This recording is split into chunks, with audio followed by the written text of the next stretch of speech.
Welcome to Brain Power with Dr. Echo, where each week we discuss how your family can boost brain health by addressing mind, body, emotional, and environmental health. And now, here's the episode. Hello, parents. Welcome to another episode of Brain Power with Dr. Echo. I have a special treat for you today. Her name is Dr. Valerie Mukanga, and I'm going to let her introduce herself. But Dr. Valerie is an amazing dentist and a great friend of mine, and I can't wait to hear all the wisdom she has to share with us. So, welcome to the show, Dr. Valerie. Oh, thank you so much, Dr. K. Thank you so much for having me today. So, tell our listeners all about your amazing practice and how you help both parents and children with oral care. Okay, so I'm Dr. Valerie Mukanga. I am the owner founder of Healing Wings Dental, where we help people of any age maintain or regain their health, oral health, that is. I'm a general dentist, and our office is located in the Dallas Fort Worth area. So I say that we help children and adults, and that's befitting with the question you asked me. How do we do that? So we see people from any age starting at 6 months, especially because Medicaid facilitates, and our office does take Medicaid. So it actually get people to start seeing a dentist at 6 months, because at about 6 months is when, in general, children will start having the first teeth erupting. So we do that. But we also see adults up to whatever age they are. So we say 100 plus. And so we go do treatment from preventative care to just any type of restorative care that they would need. Wonderful. So, parents listening from Dallas Fort Worth area, there's your dentist. Go see her.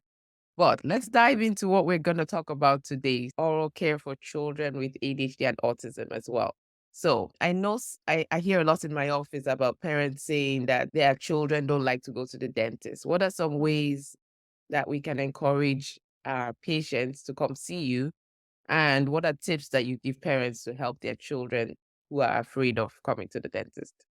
Okay, so one of the tips is, first of all, I'm going to address myself parents, because there are a lot of parents who would have had anxiety and they themselves are anxious as far as going to the dentist. We see so many people who come to the office and they sit down, you say hello, and it's like, I hate the dentist. That's something we are all too familiar with. And I kind of downplay it many times. And I say, well, I'm not scary, am I? And they're like, no, it's not. No, it's just any dentist. It's like, no, I understand.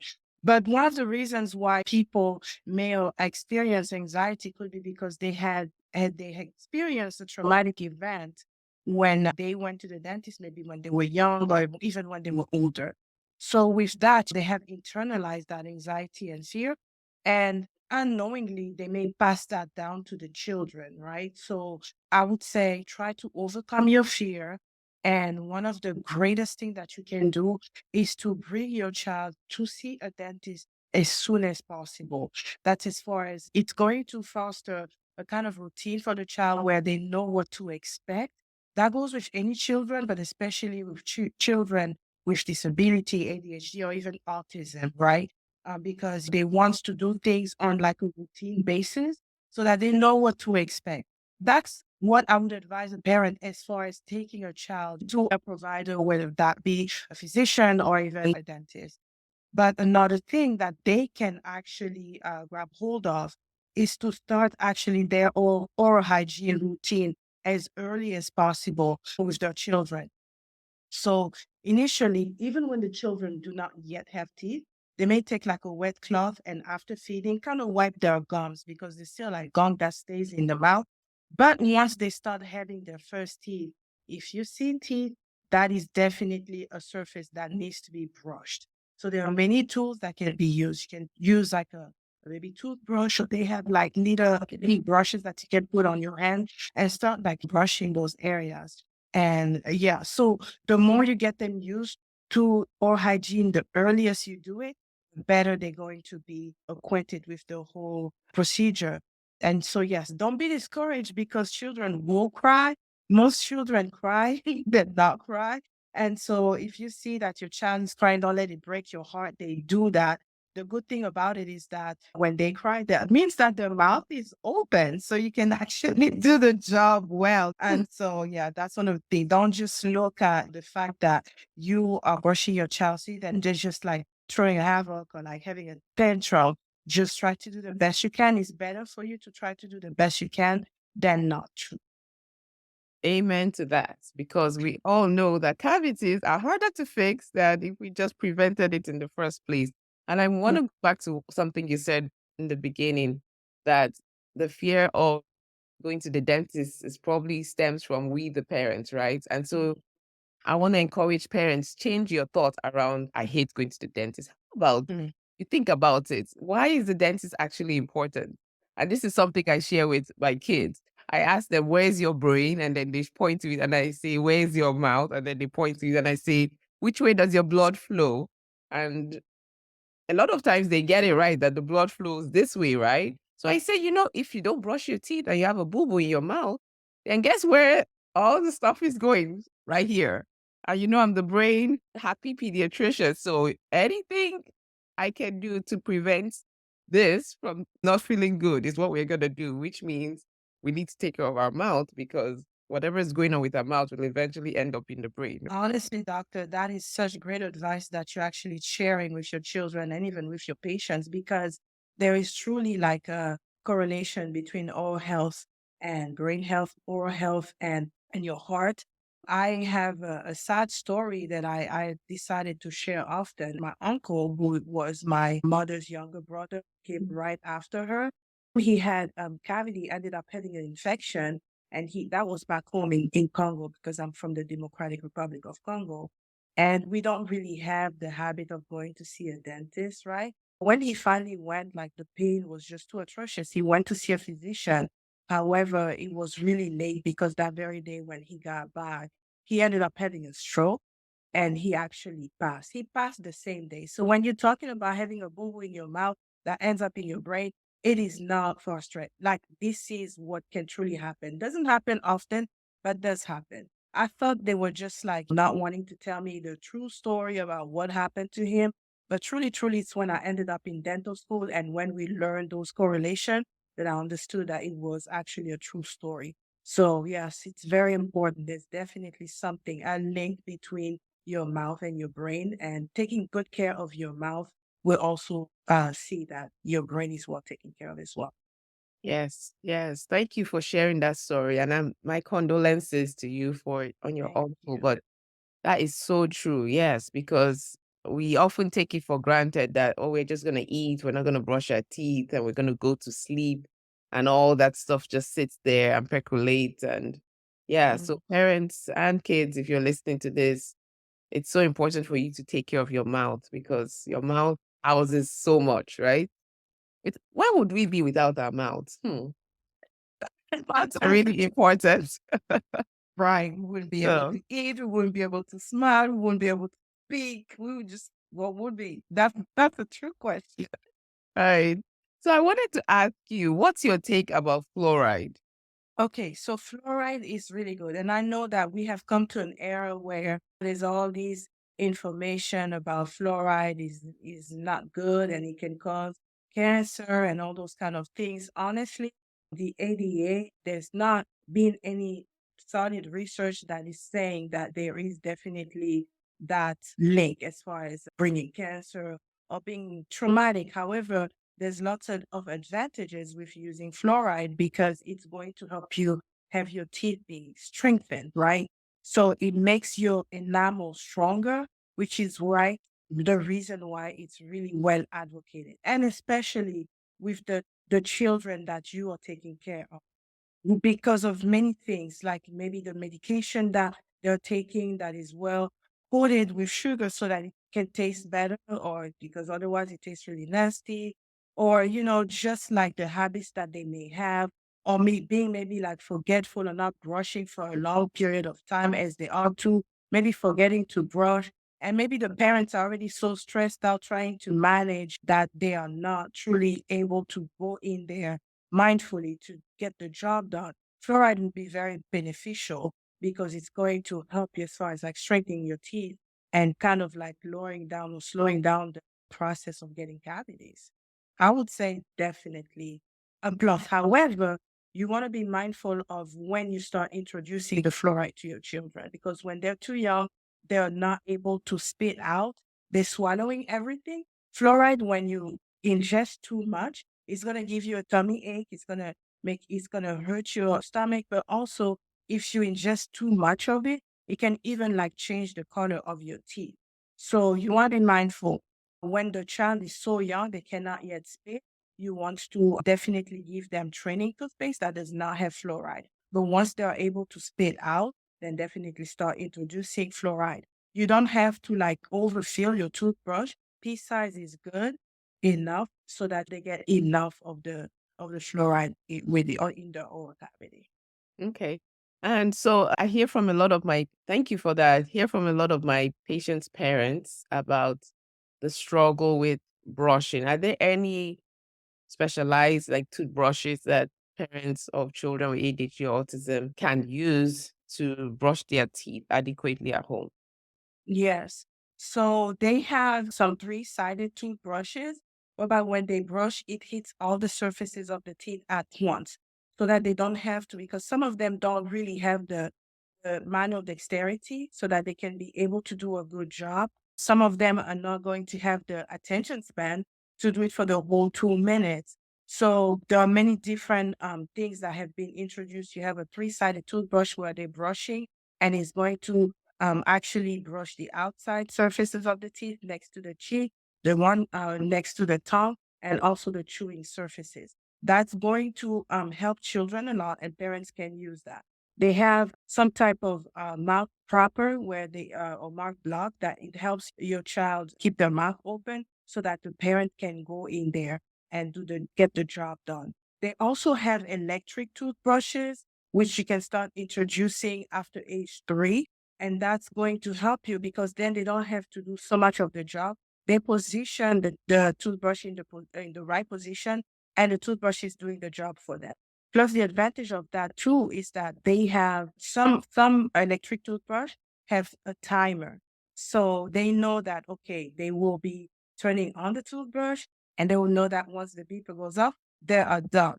But if you don't have that, you can still use some small timers that's going to help the child know. Or you can even play a song for them that is worth maybe 2 minutes. And while they're brushing, um, they can know that when they're done is when the song is done. So there are many things that they can also use. And because flossing is also essential, it's more than likely going to be very difficult for them to use the string, but they can use these little flossers and kind of like get between their teeth.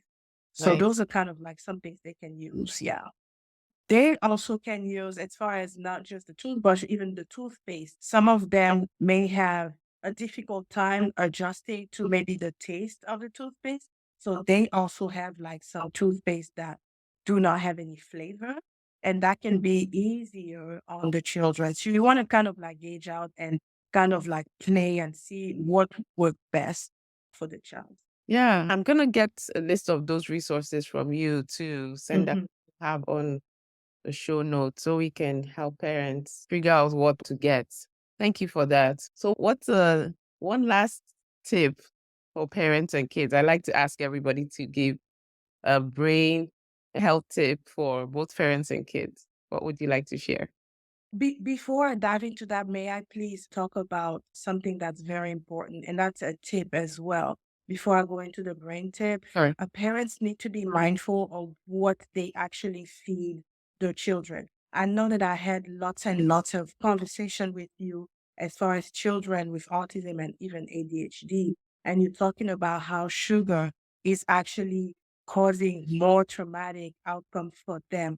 Well, it's also tied in as far as oral health. Everybody knows who are well versed into oral health or slightly versed into it, that sugar is a big culprit as far as like bringing on cavities and so many dental issues. So, nutrition is very important. And whatever is beneficial for what you're talking about as far as helping children with autism and even ADHD, there's the same type of food decreasing very much the content of the sugar that they do take also will help the children. So be mindful of what you're giving them as far as what to eat and even what to drink, because juices and things like that is going to cause a lot of problem for children.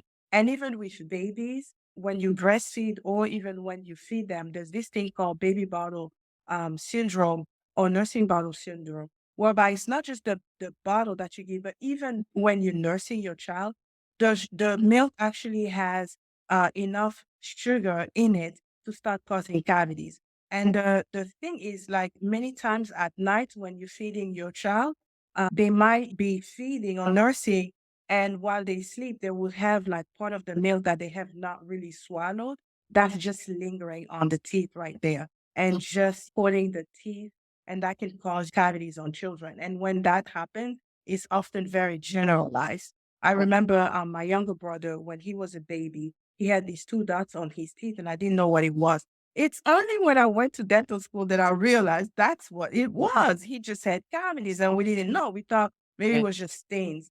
So one of the tip would be to actually also have a bottle of water and actually have them drink the water, because it's going to wash out like the last sip of milk that kind of linger on their teeth, and try to give them lots and lots of water. I know, especially in the US, like children do not tend to like water a lot, but I think that if you start them early, they won't know any better. Another tip would be for parents to encourage their children by brushing with them. If the whole family is brushing together, then they'll be like, oh, this is what our family does, and get them on a routine to know that they're going to be brushing and flossing in the morning and at night. So they know, okay, this is what we do in the morning. This is what we do at night. And also we know that we also go to the dentist at least twice a year. But a good thing also with children with autism and ADHD, if the parents are able to, I know that some of them have insurance and the insurance only covers maybe 2 visits a year. However, if they have Medicaid would, up until the age of 3, they would actually encourage the children to go every 3 months. But if the parents are able to go more often and they can afford it, I would say definitely do that. And then if you have a child with disability, you want to maybe like have the parents go and visit the office prior to, and just doing nothing. So they kind of like observe and know what to do if the doctor would allow them to do that. And also show, tell, do. Tell them this is what is going to happen, what to expect.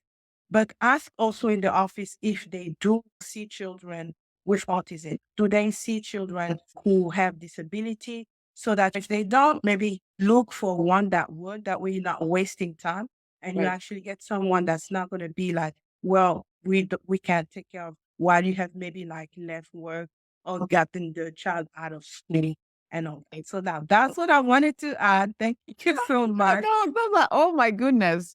Thank you for adding that in. That just made it so much richer. Everything you said is so important. Mhm. Absolutely. And I like the fact that you encouraging parents to start at as early as 6 months. And even the tip about if your child is on Medicaid, you can go more often until the age of 3. That's really good for parents to know that as well. Yeah. So the oral health is connected to brain health. What do you have for us? So my brain tip, I actually have 2 tips, in fact. One of them would be sleep enough. Try to get yourselves and the children to get enough sleep. And I should take my own advice. Because we get so busy. We are like, you have to do this, you have to do that, you have to do that. And you don't sleep enough. So try to really sleep enough. That's going to help your brain develop well and even function well. But another tip now, as we're talking about the link between your mouth and your brain, make sure you take care of your oral hygiene. Is going to help you as far as having a strong brain. Thank you, Dr. Valerie. This has been so helpful. And so tell parents again how they can find you for your services. Thank you so much. So I am Dr. Valerie Mukanga once again, and we have a dental practice called Healing Wings Dental located in Arlington, Texas, which is in the great area of Dallas-Fort Worth, Texas. And so our address is 4101 West Green Oaks Boulevard, suite number 317, and our zip code is 76016. We can also be called in our office at 972-213-0202. And on social media, we can be found by typing Healing Wings Dental on our handles: Facebook, Instagram, LinkedIn, YouTube. But we also have a website where you can request an appointment for you or for your children. And the website is www.healingwingsdental.com. Woohoo! Yes, please go check her out. She's amazing. So thank you so much again for coming on. We're so honored to have you and love all the amazing tips you shared with the parents today. Well, thank you so much, Dr. Kenny, for having me. I appreciate you. Yes, of course. So, parents, I hope you got as much out of this as I did. And please share this with somebody, a parent that you feel needs to hear this information.